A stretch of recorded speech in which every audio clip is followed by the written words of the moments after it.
Hello everyone, this is our last topic in solid state, class 12th chemistry. First of all, we will classify the solids on the basis of electrical conductivity. इसमें हम electrical conductivity की basis पे solid का classification करेंगे, जो कि तीन type के होते हैं. फर्स्ट वन इज़ कंडक्टर, जिसको सुचालक बोलते हैं हिंदी में. सेकंड वन इज़ सेमीकंडक्टर और third one is insulator. Conductor को सुचालक बोलते हैं, सेमीकंडक्टर को अर्धचालक बोलते हैं और इंसुलेटर को कुचालक बोलते हैं. जैसा कि नाम से ही पता है कि कंडक्टर है, उसमें इलेक्ट्रिसिटी का फ्लो होगा. सेमीकंडक्टर में होगा लेकिन कंडक्टर की बजाय कम होगा और इंसुलेटर में नहीं होगा. तो कंडक्टिविटी जो है उसकी यूनिट होती है ओम इनवर्स पर सेंटीमीटर. इसको हम इस तरह से भी बोल सकते हैं, ओम इनवर्स सेंटीमीटर इनवर्स. और कंडक्टर में इसकी जो कंडक्टिविटी है वो 10⁻⁷ टू 10⁻⁴, इन दोनों के बीच means 10⁻⁴ to 7 ohm inverse centimetre inverse means very high conductivity होगी. और उसका मेन रीजन होता है मोशन ऑफ इलेक्ट्रॉन्स, क्योंकि सॉलिड होंगे उनमें क्या होगा, मोशन ऑफ इलेक्ट्रॉन्स होगा. और उसका एग्जाम्पल है सिल्वर और aluminium. Ag stands for silver argentum और Al स्टैंड्स फॉर एल्यूमिनियम. तो आपने देखा होगा घर में जो भी इलेक्ट्रिसिटी सप्लाई के लिए जो वायर यूज किए जाते हैं वो सिल्वर के नहीं किए जाते, कॉपर के किए जाते हैं. रीजन पूछा जाए तो उसका रीज़न ये होता है, सिल्वर क्या होता है, ज़्यादा कॉस्टली होता है बजाय कॉपर के, लेकिन जो कनेक्टिविटी है वो सिल्वर की ज़्यादा होती है. ठीक है,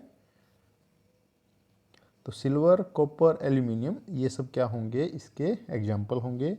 सेकेंड वन पे बात करते हैं हम, दैट इज़ सेमीकंडक्टर. सेमीकंडक्टर की जो कंडक्टिविटी है मॉडरेट होती है.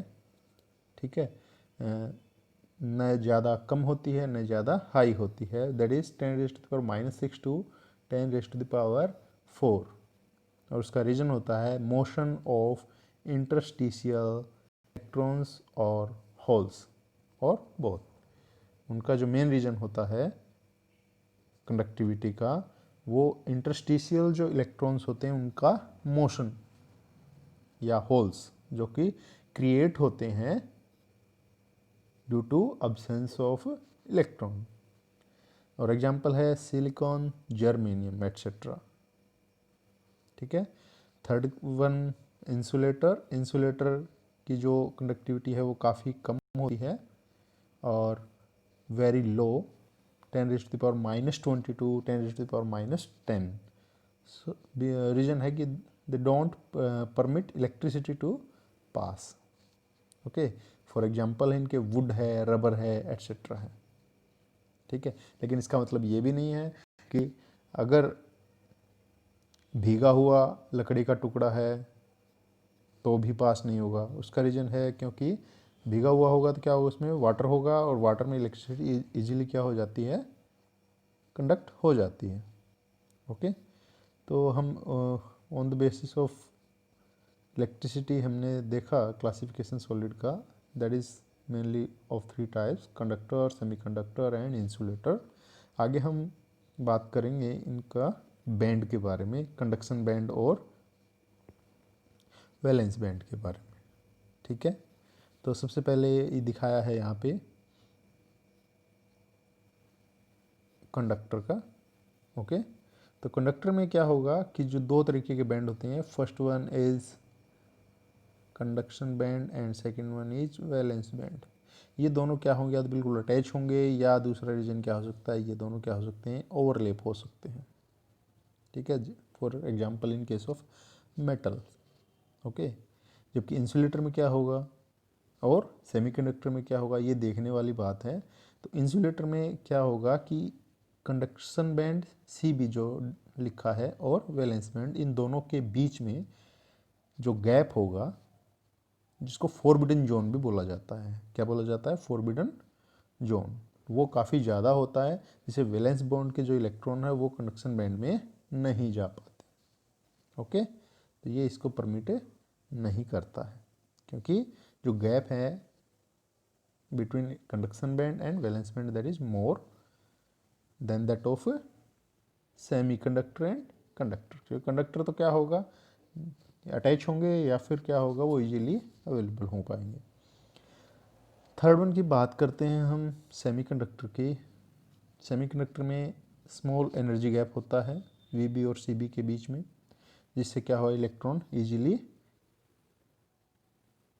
मूव कर पाते हैं। ओके, और उसके बाद दो डेफिनेशंस हैं, पायरो इलेक्ट्रिसिटी और प्याजो इलेक्ट्रिसिटी। पायरो इलेक्ट्रिसिटी क्या होती है? The electricity produced on heating a polar crystal is known as pyroelectricity. Simple definition है।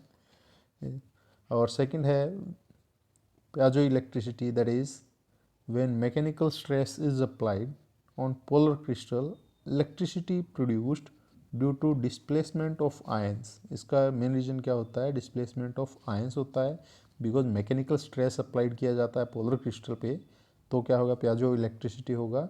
और पायरो इलेक्ट्रिसिटी क्या होगा? Just because of heating. ठीक है, हीटिंग के वजह से होगा तो पायरो इलेक्ट्रिसिटी होगा, और मैकेनिकल स्ट्रेस की वजह से होगा तो प्याजो electricity. Okay, next semiconductor. Semiconductor के बारे में हम थोड़ा पढ़ लेते हैं। ठीक है, सेमीकंडक्टर जैसा कि आपको पता है, इनकी जो कंडक्टिविटी है वो 10⁻⁴ टू 10⁻⁻⁻�67 तक होती है। और मेन जो होता है silicon, germanium, SN, Cu2O, SiC, gallium arsenic, ये सब क्या होंगे? सेमीकंडक्टर के टाइप होंगे। तो बात ये आती है कि इसके टाइप कौन कौन से होंगे, एग्जाम्पल हैं सॉरी ये, और इसके टाइप के बारे में हम बात करेंगे। तो सेमीकंडक्टर दो तरीके के माने गए हैं। फर्स्ट है इंट्रिंसिक, जिसको हम प्योर सब्सटेंस बोल देते हैं। प्योर सब्सटेंस मीन्स इसके अंदर कोई भी और दूसरा क्या होगा, सब्सटेंस ऐड नहीं किया जाएगा, जैसे कि सिलिकॉन है और जर्मेनियम है। सेकंड है एक्सट्रिंजिक। एक्सट्रिंजिक क्या होगा? Due to presence of impurity, और उस प्रोसेस को बोलते हैं डोपिंग प्रोसेस। जिस प्रोसेस से क्या होता है, हम इम्प्योरिटी को इंट्रिंजिक जो प्योर सब्सटेंस है उस सेमीकंडक्टर में हम ऐड करते हैं, उसको बोलते हैं डोपिंग प्रोसेस। और डोपिंग प्रोसेस दो टाइप की है। हम ये कह सकते हैं कि जो एक्सट्रिंजिक है उसके फर्दर टू टाइप्स हैं। First one is N type and second one is P type. और N और P में क्या डिफरेंस होगा ये देखते हैं। देखिए, जैसा कि आपको पता है सिलिकॉन जो है वो है 14th ग्रुप में। सिलिकॉन हो गया, जर्मेनियम हो गया, ये सब क्या हैं? 14th ग्रुप में। अब बात आती है N और P की। N का मतलब है अगर हम इसमें ऐड कर देते हैं क्या, 15th ग्रुप का कोई एलिमेंट, तब क्या होगा, नंबर ऑफ इलेक्ट्रॉन्स क्या हो जाएंगे? Valence electron. देखना यहाँ पे क्या होगा, फॉर एग्जांपल सिलिकॉन क्या है? कार्बन, सिलिकॉन, यही तो है ग्रुप 14th ग्रुप। तो कार्बन के जो वैलेंस सेल में जो इलेक्ट्रॉन है वो कितने होते हैं? 4 होते हैं। सिमिलरली सिलिकॉन में भी क्या होंगे? 4 होंगे। और फास्फोरस या नाइट्रोजन इसमें क्या होंगे? इसमें होते हैं 5। मीन्स एक एक्स्ट्रा इलेक्ट्रॉन आ जाता है, उसकी वजह से नेगेटिव चार्ज की वजह से क्या होता है, इसमें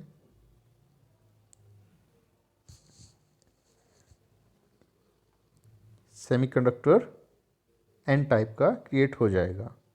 ठीक है, और यहाँ पे क्या हो जाएगा, P टाइप में आपको 13th ग्रुप का कोई भी एलिमेंट ऐड होगा तो पॉजिटिव होल्स की वजह से क्या हो जाएगा, इलेक्ट्रॉन फ्लो होना स्टार्ट हो जाएगा। और अच्छा, एक चीज़ और है कि मान लो यहाँ पे इलेक्ट्रॉन है, ठीक है, और 13th ग्रुप एलिमेंट है तो ये जगह खाली रह गई। अब इस जगह पे मान लो ये इलेक्ट्रॉन है, ये यहाँ पे मूव करेगा तो ये होल कहाँ क्रिएट हो जाएगा, यहाँ। मीन्स होल की जो क्रिएशन है वो क्या होगी, इलेक्ट्रॉन के मूवमेंट के अपोजिट डायरेक्शन में होगी। ठीक है, तो अब आगे देखते हैं 14th ग्रुप में। जैसा कि यहाँ शॉर्टकट में बताया है, 14th ग्रुप के जो होंगे वो इंट्रिंसिक होंगे, मीन्स प्योर सब्सटेंस होंगे। अगर उनमें 13th ग्रुप का जो एलिमेंट ऐड किया जाता है तो क्या बनेगा हमारे पास, पी टाइप सेमीकंडक्टर बनेगा। और अगर ऐड किया जाता है 15th ग्रुप तो क्या बनेगा हमारे पास, एन टाइप सेमीकंडक्टर। इसके जो अदर जो एग्जांपल हैं वो है 13 और 15 ग्रुप, 12 और 16, जैसे इंडियम और एसबी, एल्यूमिनियम और पी फास्फोरस, गैलियम और आर्सेनिक। ठीक है, और ये है ZnS CS और CdSc सेलेनियम। ओके, तो ये अदर सेमीकंडक्टर के टाइप हैं 13। ये जैसा कि आप देखोगे इसमें ये क्या है, 13 और 14 ग्रुप, और ये 14 और 15 ग्रुप। सिमिलर ये 13 15 और ये 12 16। नेक्स्ट अब बात करते हैं मैग्नेटिक प्रॉपर्टीज़ ऑफ सॉलिड की। मैग्नेटिक प्रॉपर्टीज़ ऑफ सॉलिड, वो इलेक्ट्रिकल प्रॉपर्टीज़ थी, ये है मैग्नेटिक प्रॉपर्टीज़। फर्स्ट है डायमैग्नेटिक सब्सटेंस। सिंपल डेफिनेशन है, एक एक दो एग्जांपल याद कर लीजिए, इनफ है। डायमैग्नेटिक सब्सटेंस क्या होंगे, these are weakly repelled by magnetic field, do not have unpaired electron, do not have unpaired electron, इनके पास अनपेयर्ड इलेक्ट्रॉन नहीं होता है। और जब अनपेयर्ड इलेक्ट्रॉन नहीं होगा तो ये मैग्नेटिक फील्ड के द्वारा वीकली रिपेल किए जाएंगे। एग्जांपल है TiO2, titanium oxide, vanadium oxide और C6H6, NaCl etcetera. Okay, second जो है दैट इज पैरामैग्नेटिक सब्सटेंस। इसका ये जस्ट उसका उल्टा होगा। कैसे, डायमैग्नेटिक सब्सटेंस में क्या होता है, रिपेल किया जाता है, जबकि इसमें क्या हो जाता है, मैग्नेटिक फील्ड के द्वारा क्या हो जाएगा, अट्रैक्ट होगा। अट्रैक्ट होगा, रीजन क्या होगा, उसमें कोई भी अनपेयर्ड इलेक्ट्रॉन नहीं होगा, और इसमें क्या होगा, अनपेयर्ड इलेक्ट्रॉन होगा। ठीक है, और loss of magnetism in the absence of magnetic field, और इसमें क्या होगा कि मैग्नेटिक फील्ड होगा तो ये पैरामैग्नेटिक सब्सटेंस है। ठीक है, और वो मैग्नेटिज्म है वो मैग्नेटिक फील्ड की एब्सेंस में क्या कर देता है, उसको लूज कर देता है। एग्जांपल है आपका कॉपर 2 पॉजिटिव, Fe3 पॉजिटिव और 2 ऑक्सीजन। मॉलिक्यूलर ऑर्बिटल थ्योरी में भी आपने पढ़ा होगा, अनपेयर्ड इलेक्ट्रॉन इनके पास रहता है O2 के पास। ठीक है, इसकी वजह से ही ये पैरामैग्नेटिक सब्सटेंस है। तीसरे की बात करते हैं हम, फेरोमैग्नेटिक सब्सटेंस। फेरोमैग्नेटिक सब्सटेंस क्या होंगे, वो सब्सटेंस जो कि attracted by magnetic field, magnetic field के द्वारा अट्रैक्टेड होंगे। लेकिन अट्रैक्टेड तो पैरामैग्नेटिक भी होते हैं, लेकिन डिफरेंस क्या है, ये परमानेंट मैग्नेटिज्म शो करते हैं even in the absence of magnetic field. और एग्जांपल है iron, cobalt and nickel. Okay, समझ में आया अभी? अब तक हमने देखा first one is diamagnetic substance, paramagnetic substance, और third one is ferromagnetic substance. Diamagnetic substance में अनपेयर्ड इलेक्ट्रॉन नहीं होंगे। ठीक है, और मैग्नेटिक फील्ड के द्वारा वो क्या किए जाएंगे, रिपेल किए जाएंगे, वीकली रिपेल्ड। सेकंड है पैरामैग्नेटिक सब्सटेंस। पैरामैग्नेटिक सब्सटेंस में अनपेयर्ड इलेक्ट्रॉन होगा और अट्रैक्ट किया जाएगा मैग्नेटिक फील्ड के द्वारा।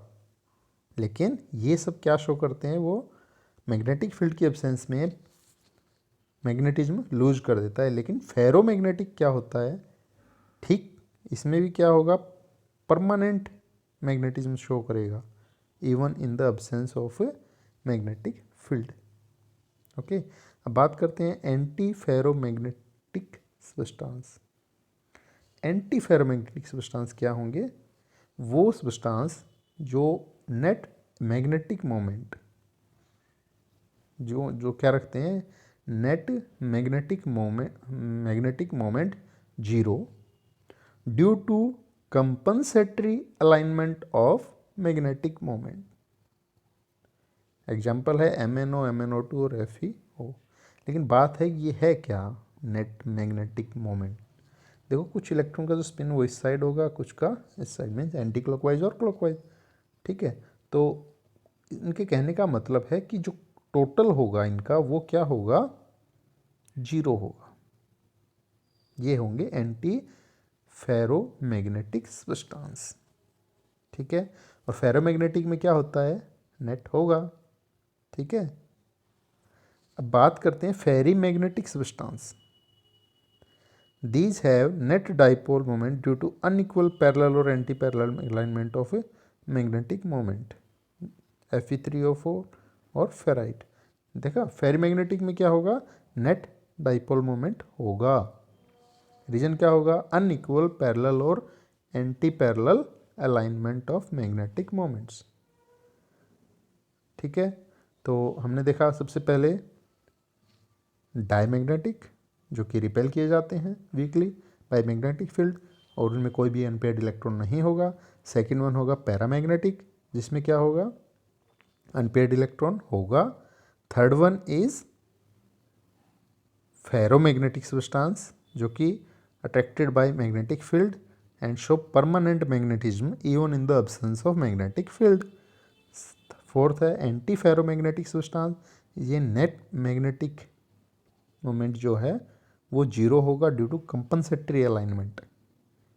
और फिफ्थ है ferrimagnetic substance, these have net dipole moment due to unequal parallel and anti-parallel alignment of magnetic moments। और एग्जाम्पल है इसका Fe3O4 और फेराइट। ओके,